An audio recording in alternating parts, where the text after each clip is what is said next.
coucou. Dans ces vidéos, enfin même dans tes vidéos Tati, si tu regardes ça, t'es très posée, t'es très... Tu es timide peut-être. Que Tatiana c'est une personne voilà, qui est plutôt réservée. Elle va pas forcément s'ouvrir facilement. T'es très calme, t'es très lisse. Tu n'allais pas forcément vers les gens non plus.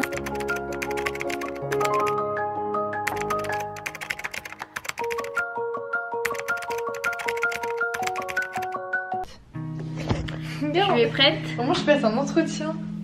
Ouais. Hello. Fais gaffe avec le montage. Hein.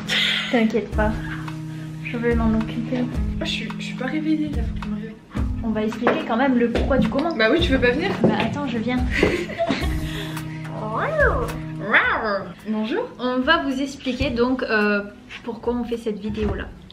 On dirait que c'est vraiment un truc de ouf. Ouais. Je suis en train d'annoncer. Bah en fait... Par où commencer? Par où commencer? Non, c'est vrai en fait. Qu'est-ce que je fais? On dirait qu'on va annoncer qu'on est en couple.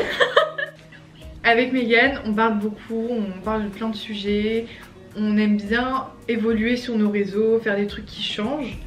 Il y a quelques semaines, on a un peu vu ma façon, surtout de faire mes vidéos YouTube depuis un certain moment, mes ressentis par rapport à tout ça, et on en a discuté et j'ai réalisé énormément de choses par rapport à ça. Et des choses que je vous ai pas dit, des choses que je me suis cachée à moi-même en fait depuis un an et demi je pense. Du coup j'ai réalisé plein de choses et on trouvait ça cool de faire une vidéo dessus avec Megan.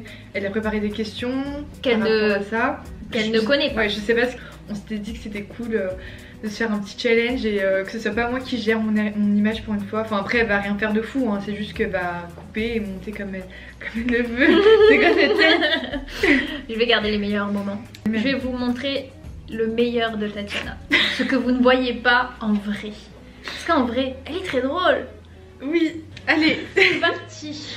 J'ai l'impression de faire ma première vidéo YouTube, genre je bug, je sais pas trop quoi dire, mais vous allez comprendre avec les questions. Et ben d'un côté c'est mieux parce que du coup tu vas parler sincèrement, tu vas être honnête avec nous. Alors, première question. Peux-tu te présenter? Oula. C'est des questions bêtes, mais c'est des questions difficiles. Ok, bah en plus pour ceux qui tomberaient sur cette vidéo et qui n'ont jamais vu ma chaîne ou mes vidéos avant, je m'appelle Tatiana, j'ai 20 ans, je fais des vidéos depuis 5 ans maintenant, je suis sur Instagram depuis 3 ans je dirais, j'en vis depuis à peu près 2 ans et demi, je suis une femme comblée. Qu'est-ce qui t'a motivé à te lancer sur YouTube? C'est de voir les autres youtubeuses en fait, et jamais je me suis dit je vais me lancer, juste j'ai rencontré beaucoup, j'allais au meet-up, j'adorais les rencontrer et tout, je parlais beaucoup avec elles, mais jamais je me suis dit oh faudrait que je me lance, alors que faut savoir que moi j'adore le montage vidéo depuis que je suis toute petite, depuis que j'ai genre 8-9 ans, je monte des vidéos, j'invente des histoires avec mes cousines et tout, mais jamais je me suis dit de moi-même je vais commencer. En fait c'est ma soeur et ma mère quand j'étais en 3ème qui m'ont dit mais Tatiana t'aimes la beauté, t'aimes la mode, tu regardes des youtubeuses, tu adores monter des vidéos, t'es grave à l'aise devant la caméra donc lance-toi. Et moi je me disais mais non c'est pas fait pour moi, puis je suis trop timide et tout, et j'ai attendu le lycée et je me suis lancée du coup en seconde. Aujourd'hui tu as plus de 260 000 abonnés sur YouTube et un peu plus de 300 000 sur Instagram. Comment ressens-tu cette popularité? T'es vraiment une journaliste. Ce que je ressens c'est que je réalise rien, je réalise pas du tout, je suis sur un nuage depuis des années et même s'il m'arrive des trucs de fou, que j'ai une communauté incroyable, que je vous rencontre régulièrement, je réalise rien, genre vraiment dans ma tête c'est pas réel tout ce qui m'arrive en fait au quotidien. Mais je suis juste trop contente, hein. Ça me fait trop plaisir mais je sais pas, j'ai l'impression que c'est pas vrai. As-tu déjà pensé à arrêter? Alors pas arrêter définitivement. Pour YouTube par contre je me suis souvent remise en question pour beaucoup de raisons, parce que moi ma première passion c'était YouTube, enfin les vidéos en général, et c'est vrai que j'ai eu des baisses de motivation qui ont commencé sincèrement en 2016, fin 2015, non je dirais fin 2016 ça a commencé, parce que je voyais que vous étiez moins, que ça vous plaisait moins et je comprenais pas forcément pourquoi. On est en discussion avec Megan il y a quelques semaines, c'est que j'ai l'impression de me forcer à faire des choses, des vidéos qui me correspondent pas réellement, du genre toutes les vidéos à la mode. Après je dis pas que c'est de la merde et que je faisais ça juste parce que je voulais absolument le faire, voilà.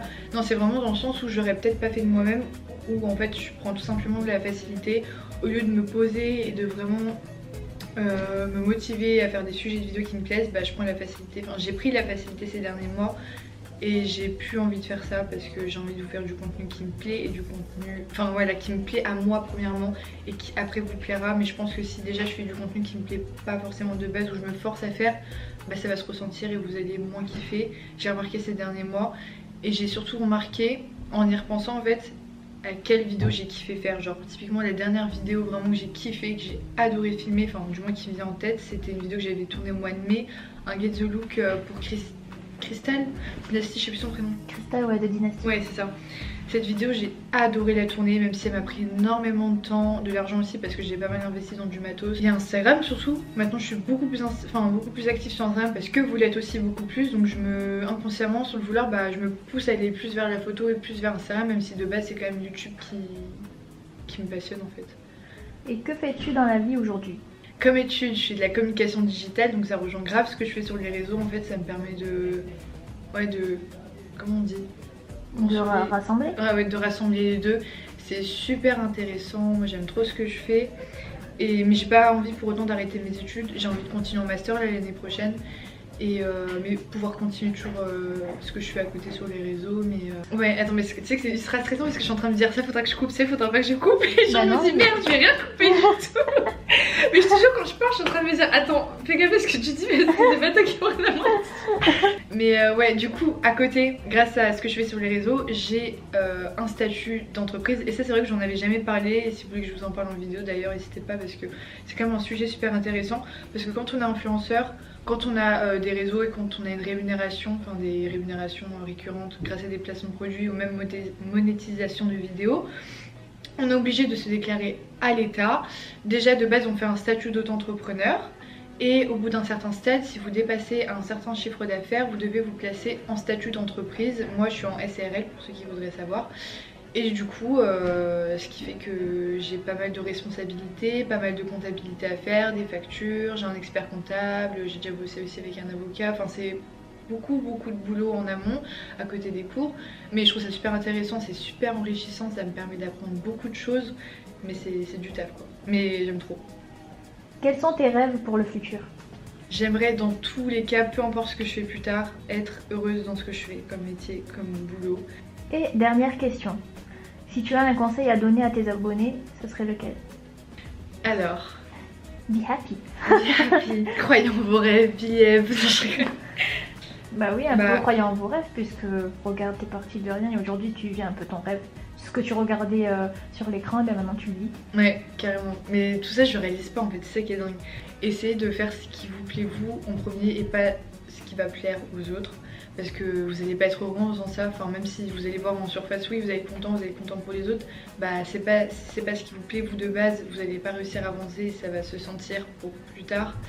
Mais oui, et juste aussi croyez en vos rêves, même si je trouve que c'était vraiment cucu comme phrase et qu'il n'y a que les gens genre qui sont là qui se permettent de dire des phrases comme ça, tu vois, mais je pense que vraiment c'est super important parce que moi quand j'étais plus jeune, quand j'ai 50 ans, que j'avais 10 ans. Voilà, j'avoue 10 ans.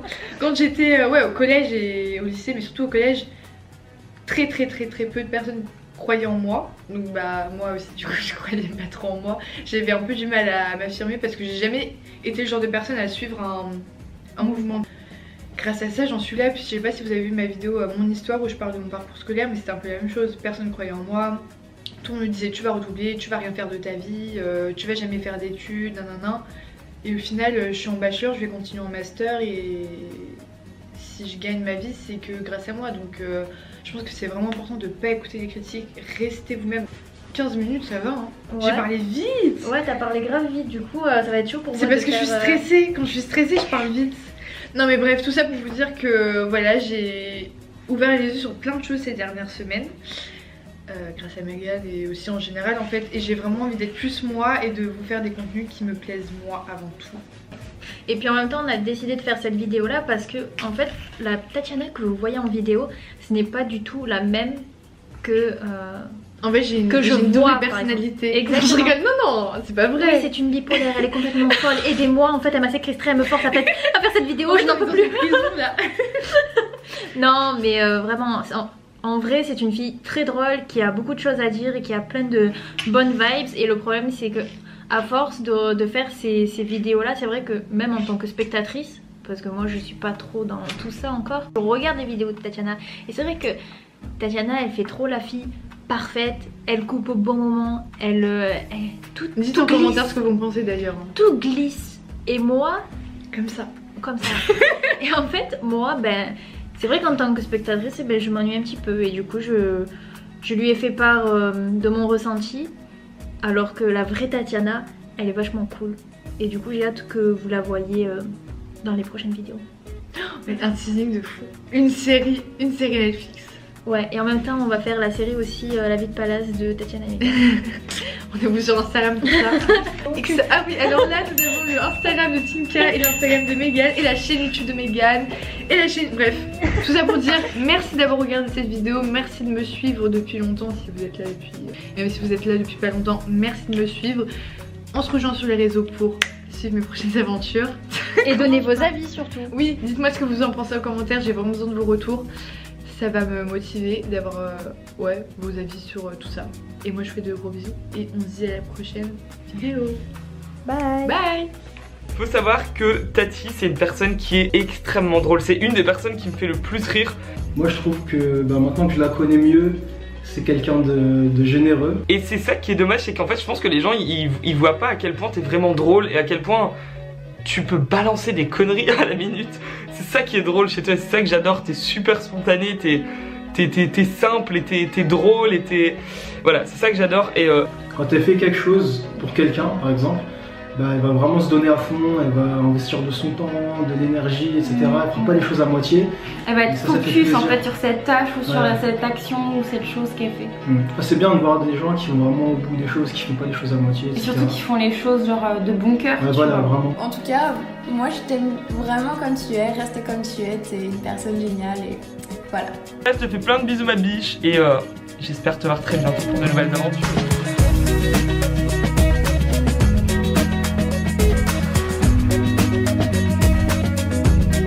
C'est le petit passage. Exactement, c'était la fin. Et mais en fait vous savez elle a quel âge Megan? Vous savez pas? Elle a 26 ans. On ne savait pas. Hein. Ouais, c'est ce que j'avais à dire pour le mot de fin. C'est génial, non?